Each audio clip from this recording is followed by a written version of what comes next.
ಹೊಳೆನರಸೀಪುರ ತಾಲೂಕಿನ ಉದ್ದೂರು ಗ್ರಾಮದ ನಿವಾಸಿ 27 ವರ್ಷದ ಸಂದೀಪ್ ಆರ್ ಎಂಬ ವ್ಯಕ್ತಿಯನ್ನು ಶನಿವಾರ ಸಂತೆ ಪೊಲೀಸರು ಬಂಧಿಸಿ ಆತ ಕಳ್ಳತನ ಮಾಡಿದ್ದ 27 ಗ್ರಾಂ ಚಿನ್ನದ ಸರ ಹಾಗೂ ಕೃತ್ಯಕ್ಕೆ ಬಳಸಿದ್ದ ದ್ವಿಚಕ್ರ ವಾಹನವನ್ನು ವಶಕ್ಕೆ ಪಡೆದು ಆರೋಪಿಯನ್ನು ನ್ಯಾಯಾಲಯಕ್ಕೆ ಹಾಜರುಪಡಿಸಲಾಗಿದೆ.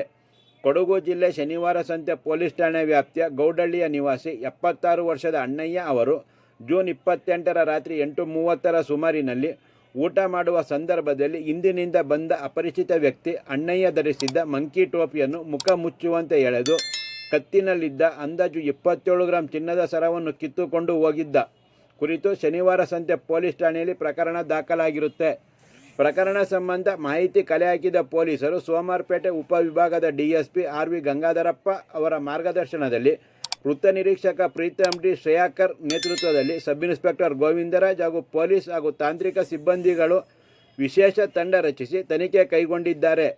ಜುಲೈ 3ರಂದು ಶನಿವಾರ ಸಂತೆ ಚೆಸ್ಕಾಂನಲ್ಲಿ ಲೈನ್ಮ್ಯಾನ್ ಆಗಿ ಕರ್ತವ್ಯ ನಿರ್ವಹಿಸುತ್ತಿದ್ದ ಹೊಳೆನರಸೀಪುರ ತಾಲೂಕಿನ ಉದ್ದೂರು ಗ್ರಾಮದ ನಿವಾಸಿ 27 ವರ್ಷದ ಸಂದೀಪ್ ಆರ್ ಎಂಬ ವ್ಯಕ್ತಿಯನ್ನು ದಸ್ತಗಿರಿ ಮಾಡಿ ನ್ಯಾಯಾಲಯಕ್ಕೆ ಹಾಜರುಪಡಿಸಿದ್ದಾರೆ ಹಾಗೂ ಕಳವು ಮಾಡಿದ್ದ 27 ಗ್ರಾಂ ಚಿನ್ನದ ಸರ ಹಾಗೂ ಕೃತ್ಯಕ್ಕೆ ಬಳಸಿದ್ದ ದ್ವಿಚಕ್ರ ವಾಹನವನ್ನು ವಶಕ್ಕೆ ಪಡೆದುಕೊಳ್ಳಲಾಗಿದೆ.